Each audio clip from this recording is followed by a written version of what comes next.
नमस्कार, द देसी अड्डा पर आपका स्वागत है। मैं हूं राकेश तिवारी।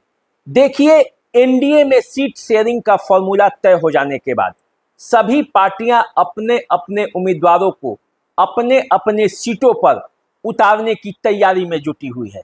जनता दल यूनाइटेड किन सीटों पर चुनाव लड़ने जा रही है, इसकी एक फाइनल सूची आ गई है, क्योंकि बीजेपी केंद्रीय कमेटी की बैठक के बाद ये सब कुछ तय हो गया है कि कौन पार्टी कितने सीटों पर चुनाव लड़ेगी। तो जनता दल यूनाइटेड ने पटना में जो सूची तैयार की थी अपने प्रत्याशियों की, अपने क्षेत्रों की, उसी को फाइनल रूप देकर अब एक फाइनल सूची आई है। और जो सूची आई है उसमें कौन कौन से सीट हैं ये मैं आपको बताने जा रहा हूं। देखिए, जो सूची है उसके हिसाब से जनता दल यूनाइटेड के 101 जो संभावित सीट है वो ये है। सूची के हिसाब से जनता दल यूनाइटेड इस बार 2025 का चुनाव जिन सीटों पर लड़ने जा रही है उसमें अमौर, दरभंगा ग्रामीण, जीरादेई, परसा, हसनपुर, मटिहानी, नाथनगर, सूर्यगढ़ा, फुलवारी, संदेश, करगहर, जहानाबाद, बेलागंज, लौकाहा, कोचाधामन, नवादा, वाल्मीकि नगर, रुन्नी सैदपुर, फुलासपुर शामिल है।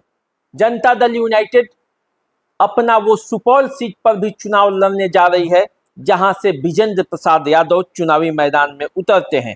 इसके अलावे रुपौली, आलमनगर, महिषी, बहादुरपुर, भोरे, बारिशनगर, परबत्ता, अमरपुर, अस्थमा, झांझा, बेलागंज, सिकटा, हनार, चेरिया बरियारपुर, अलौली, धरैया, शेखपुरा, मसौरी, डुमरांव, नोखा, नबीनगर, रफीगंज, अररिया, माझी, चकाई, केसरिया, हरलाखी से चुनावी मैदान में उतरेगी।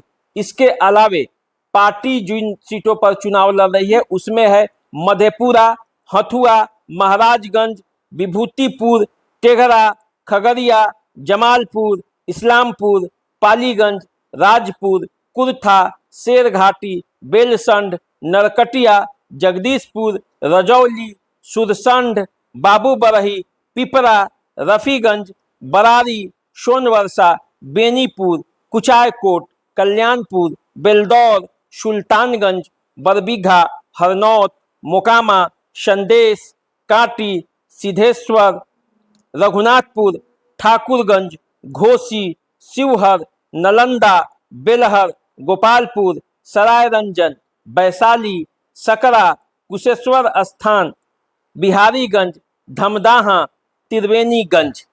तो ये और निर्मली, ये पूरा सीट है 101 विधानसभा क्षेत्रों का जहां से जनता दल यूनाइटेड अपना उम्मीदवार उतारेगी। देखिए, ये सूची है, इसकी आधिकारिक घोषणा अभी नहीं हुई है, न आधिकारिक तौर पर पार्टियां इस सूची को उपलब्ध कराई हैं, लेकिन जो सूत्र हैं उसके हिसाब से खबर यही है कि इसी सूची को अंतिम रूप से घोषित किया जाएगा। अब देखना यह है कि इस सूची में से कौन से नाम कटते हैं और कौन से नाम बचते हैं, क्योंकि देखिए कई सीटों पर अभी भी जिच छिड़ा हुआ है।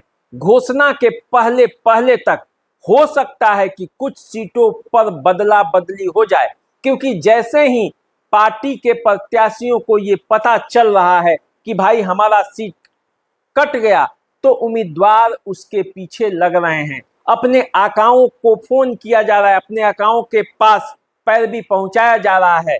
तो ऐसे में क्या होगा, घोषणा के पहले क्या मामला बनता है, ये आपको देखना होगा, हमें भी देखना होगा। तो चलिए आप इंतजार कीजिए, घोषित होता है तो कितना सीट सामने आता है। हमारे साथ बने रहिए, देखते रहिए द देसी अड्डा। चैनल को सब्सक्राइब कर लीजिए, फेसबुक इंस्टाग्राम पे हमें फॉलो कीजिए। अभी दीजिए इजाजत, नमस्कार।